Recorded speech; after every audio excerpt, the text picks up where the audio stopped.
In this Tuesday, November 7, 2017 photo-textile conservator Kate Tarleton, of Rochester, Massachusetts, stands between two oversized spools holding a portion of the 1848 Grand Panorama of a Whaling Voyage Round the World, at the museum in New Bedford, Mass. The quarter-mile-long, 0.4-kilometer-long, panorama toured the U.S. after it was completed in 1848. AP Photo/Stephen Senn. New Bedford, Mass. AP, a museum has restored the longest painting in North America so it can share the story of American whaling with the public. The quarter-mile-long, 0.4-kilometer-long, panorama toured the U.S. after it was completed in 1848. A section was featured at the 1964 New York World's Fair. But the panorama deteriorated after so much traveling on wagons and trains, rolling and unrolling. Paint dried up and flaked off, and the panorama was put into storage. The New Bedford Whaling Museum enlisted the help of a textile conservator to fix the Grand Panorama of a Whaling Voyage Round the World. Now it's searching for a large venue to display it, scouting locations in New Bedford but open to considering Providence, Rhode Island, or the Mystic Seaport in Connecticut.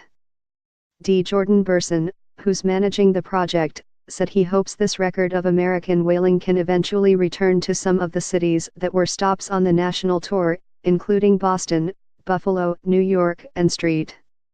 Louis. It's a national treasure that's been out of the spotlight for too long, he said. Benjamin Russell and Caleb Purrington created the panorama to capture all aspects of a whaling voyage. The panorama would be mounted on a system of cranks and reels to go across a theater stage as a narrator told stories of hunting whales and processing their carcasses.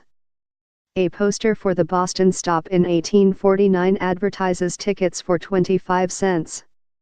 The audience members would hear what it was like to round Cape Horn and visit Fiji and other far-flung destinations as they saw painted scenes of those locations. Most people hadn't traveled to any of those places, and photography was in its infancy. Many young men at that time were headed west in search of gold, which meant they weren't joining whaling crews, said Michael Dyer, the museum's curator of maritime history. The panorama may have been used as a recruiting tool, he said. It serves as a pictorial documentation of whaling in a way almost nothing else does, he said. The museum has spent $400,000 to conserve, digitize, and store the panorama.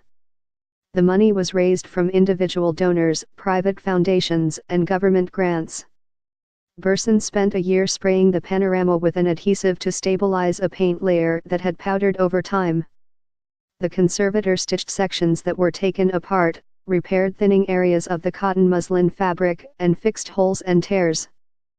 Every section has been photographed and merged into a large digital image so it can be shown moving to replicate the original experience. The restored artwork will be static when it's displayed, meaning the museum needs to find a room that's at least 16,000 square feet, 1,486 square meters, Burson said. The panorama is about 1,300 feet, 400 meters, long and 8 feet, 2.4 meters, tall.